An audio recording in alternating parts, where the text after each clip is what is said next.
rejoint Cédric Siré en visio direct de Paris et Nicolas Gus qui nous rejoint en plateau, le CEO de NTWU. Bonjour à vous.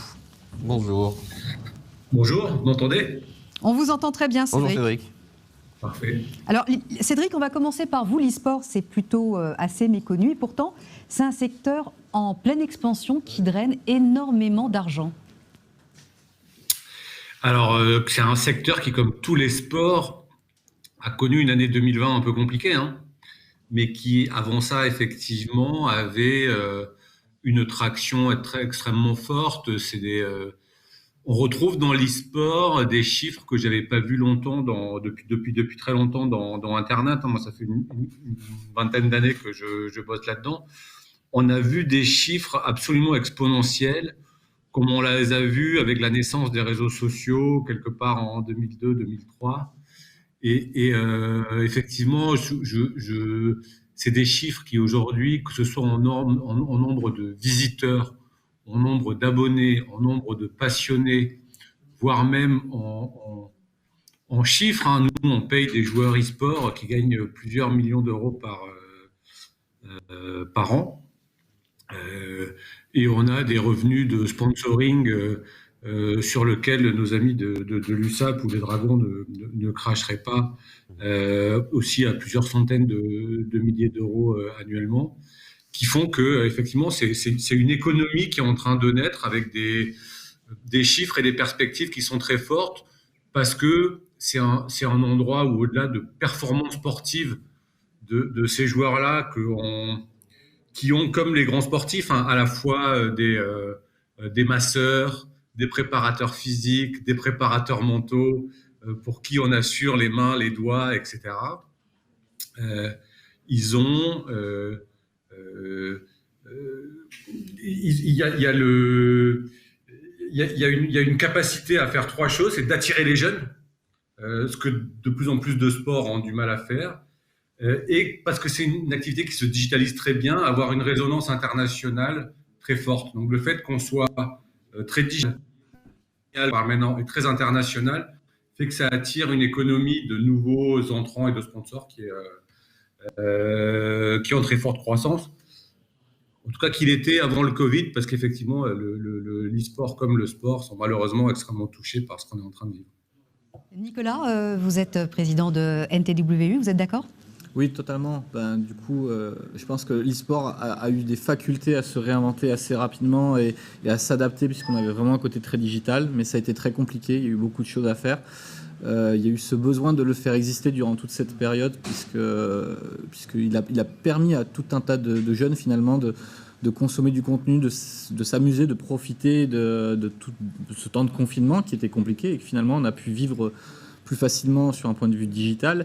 Et maintenant, il y a tout un tas de choses qu'il faut revoir et qu'il faut réorganiser, parce que l'e-sport n'existe pas qu'en digital, il existe également en physique. Et c'est extrêmement important, cette présence physique. Et justement, sur le département ? Alors sur le département, nous, on organise tout un tas de choses. On devait réorganiser justement notre événement La Catalane en 2020, on ne l'a pas fait, on l'a fait en 2019. Merci d'ailleurs à Cédric qui nous a beaucoup aidé sur la réalisation de ce projet. On espère le refaire l'année prochaine. On a par contre, justement, avec Cédric, travaillé sur plusieurs événements un peu partout. Et depuis le département, par exemple, on a pu organiser des événements un peu partout dans le monde, notamment en Afrique, puisqu'on a fait un événement en Algérie et au Maroc avec Webedia, qui nous a permis d'organiser des choses à distance, de se déplacer, de lancer des événements. Il y a eu tout un tas de choses qui se sont réorganisées, quoi. Ça se prépare pour 2021 Mon département Oui. Ces jeunes de Saint-Félieu, que j'ai découvert qu'ils étaient de Saint-Félieu, c'est ça, sont aujourd'hui parmi ce qu'on fait de mieux dans les experts pour la production de grands événements sportifs, parce que ce qu'on fait avec eux, et Webedia, qui est parmi les leaders français pour probablement un des acteurs mondiaux, en tout cas, de cette économie. On a fait les plus beaux événements possibles, l'équivalent de ce qui serait dans le foot ou le rugby, des Coupes d'Europe, voire des Coupes du Monde avec eux, avec un exceptionnel niveau et de fiabilité et de compétences, quoi. Donc, savoir que la crème de l'e-sport se situe à Saint-Félieu, je trouve que c'était c'était très bien pour moi, catalan exilé à Paris. C'est une jolie fierté locale. Merci beaucoup. Pour ceux qui ne comprendraient pas tout à fait, des bornes de jeux Atari jusqu'à cet e-sport, qu'est-ce qui a créé cet engouement ? Alors, 3 choses. D'abord, la première chose, c'est que contrairement à ma génération, dans la nouvelle génération, tout jeune qui naît est gamer. Il n'y a plus un enfant qui naît aujourd'hui qui ne sera pas gamer dans sa vie. Ils sont exposés à minima à des jeux mobiles. Nous, on devait encore, moi j'allais payer au café de mon oncle à Saint-Laurent-de-la-Salanque, mettre 5 francs dans des bornes pour jouer à Shinobi ou à Space Invaders. Aujourd'hui, c'est rentré dans les foyers, c'est rentré dans les mobiles, c'est voir un projet. Donc la première chose, il y a un effet de démographie. La deuxième chose, c'est les studios et la qualité des jeux a aussi beaucoup augmenté. Aujourd'hui, on est dans un panel dans le jeu vidéo qui permet une narration, l'intégration des intelligences artificielles, etc. D'avoir des jeux qui sont beaucoup plus complexes que ceux à quoi on jouait. Puis la troisième chose, c'est qu'il y a une économie autour qui fait que c'est devenu quelque chose qui... L'argent attire toujours Cédric, on vous coupe 2 secondes puisqu'on rentre là tout de suite en direct avec Paris.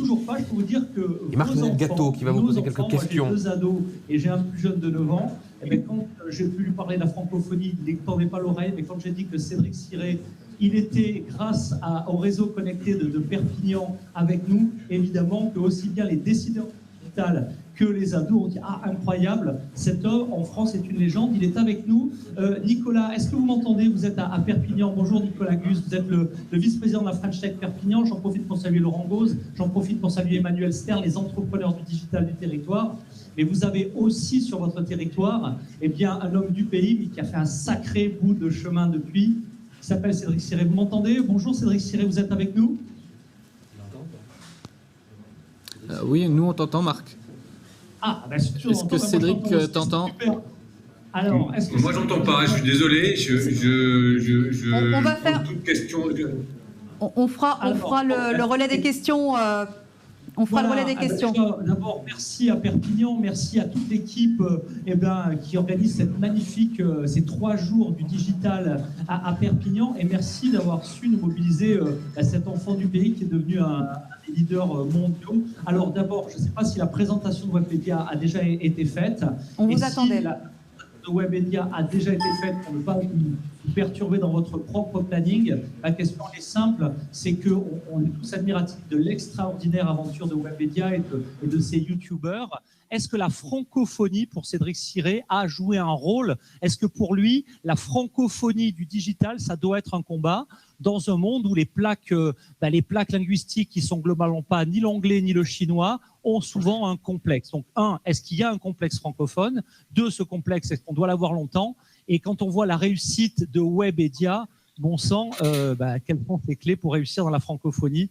Voilà nos 3 questions. Et alors, le tout en 2 minutes, 3 minutes, puisque je sais que votre propre planning est contraint et le nôtre également. Mais en tout cas, on est très honorés de vous accueillir. Non, mais alors, en 2 minutes, je vais vous répondre. J'ai compris la question sur la francophonie. La France, pour Webedia, en tout cas, je ne sais pas si c'est vrai pour toutes les sociétés digitales, mais pour Webedia, ça a été une chance et peut-être le facteur numéro 1 de succès. Pourquoi? Parce que Webedia s'est dit, dans un monde effectivement dominé par les Américains et dans un monde où pour exister il faut être mondial, ce qu'on va essayer de faire, c'est d'exporter ce qu'on fait de mieux en France à l'international. Donc au début, on a choisi nos verticales chez Webedia à partir de ce qu'on faisait bien en France. Donc on a commencé par la mode et la beauté parce que c'est un savoir-faire français. On a ensuite décidé d'aller dans la gastronomie et la cuisine avec les sites que vous connaissez parce que c'est un deuxième savoir-faire français. Ensuite, on est allé dans le cinéma parce qu'il y a une exception culturelle française qui est très forte dans ce domaine-là. Ensuite, on a essayé d'aller dans le voyage parce que la France a été jusqu'à présent le premier pays touristique au monde. Et donc, voilà. Et la dernière chose, la France est un des leaders mondiaux avec des leaders mondiaux comme Ubisoft dans le jeu vidéo. Et on a choisi nos verticaux qu'on a décidé d'exporter à l'échelle internationale parce qu'il y avait, sinon de la francophonie, un savoir-faire français absolument indéniable, reconnu par le monde entier. Ce que je peux vous dire, c'est que quand vous allez au fin fond du Brésil voir un annonceur ou dire que vous avez lancé un site de mode, le fait d'être français vous ouvre absolument toutes les portes, là où si vous dites que vous êtes américain, c'est complètement différent.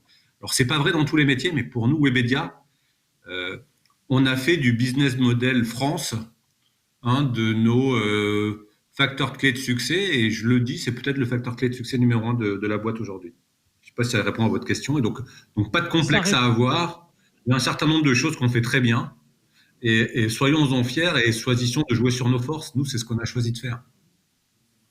Ah ben parfait. Allez, en 30 secondes, et je vous laisse évidemment au public du studio de Perpignan qui a fait un énorme travail cette semaine. Mais nous avons aussi, et ils vous écoutent tous, nous avons 19 pays francophones qui sont connectés là pour évidemment profiter de votre analyse. Je sais que vous avez des stars qui rayonnent largement au-delà des frontières françaises.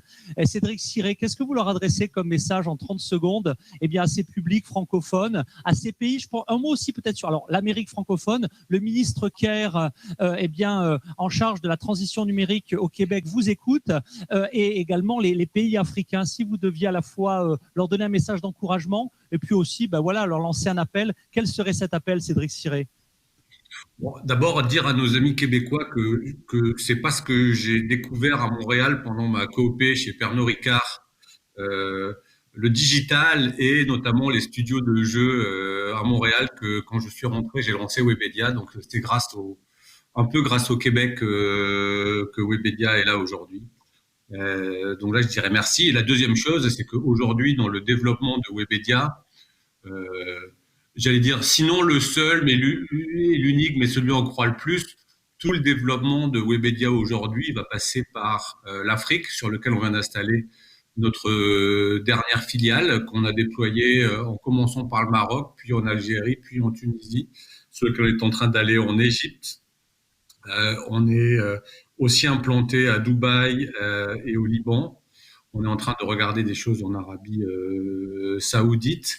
Et le relais de croissance de Webedia, les derniers investissements, alors qu'on n'était pas dans une période d'investissement très forte ces derniers temps, c'est l'Afrique auquel on croit beaucoup, notamment on a nos contenus cuisine qui explosent, on a nos stars de YouTube, de Facebook, de Snap, etc., de Twitch qui sont en train d'exploser sur les populations francophones africaines. Et on croit aussi très fort aux jeux vidéo en Afrique qu'on est en train de développer. Donc, je vous dis, c'est peut-être le seul investissement qu'on a fait l'année dernière, le seul sur lequel on appuie cette année. Au-delà de ce que je crois, c'est ce qu'on démontre. Voilà. Un grand merci. Et avec nos amis de NTWU, on a monté des événements d'e-sport en Afrique pas plus tard que même l'année dernière, on l'a fait. Une francophonie pleine de perspectives, pas de complexe pour les entrepreneurs francophones du digital. C'est un terrain de jeu qui est immédiat, qui est facile, qui ne nécessite pas des embauches de compétences linguistiques différentes. Un grand merci. Le ministre Kerr peut peut-être réagir à la fois à l'intervention d'Antoine Bueno et à la vôtre, Cédric Siré. Si vous avez encore quelques instants, je vais laisser la parole au ministre Kerr, peut-être pour une réaction. Monsieur le ministre, est-ce que vous êtes encore avec nous? Voilà, toujours. Europe francophone. Et tout aussi intéressé par nos échanges. Merci pour cette réaction. Merci à tous les deux. Alors, on va maintenant se rendre, et j'ai un hommage particulier à rendre à un territoire qui, monsieur le ministre, pour moi, c'est évidemment les liens du cœur, parce qu'il y a Merci beaucoup. On était avec Paris à l'instant. Merci beaucoup, Cédric Siré, d'avoir été avec nous, d'avoir pris un peu de votre précieux temps. Pas de problème, je le fais toujours pour le département. N'hésitez pas. On vous y attend quand vous voulez. Il y a toujours du soleil par ici. Il y a un peu de vent en ce moment. Merci beaucoup, Nicolas Gus. Et puis, on va remercier également François Rivière qui était avec nous il y a quelques instants par visio. Merci, François Rivière. Merci à vous. Merci beaucoup. On va marquer une très courte pause, le temps pour nous d'installer cette première table ronde ici au CES Las Vegas de Perpignan avec le débat du jour, le tourisme de demain.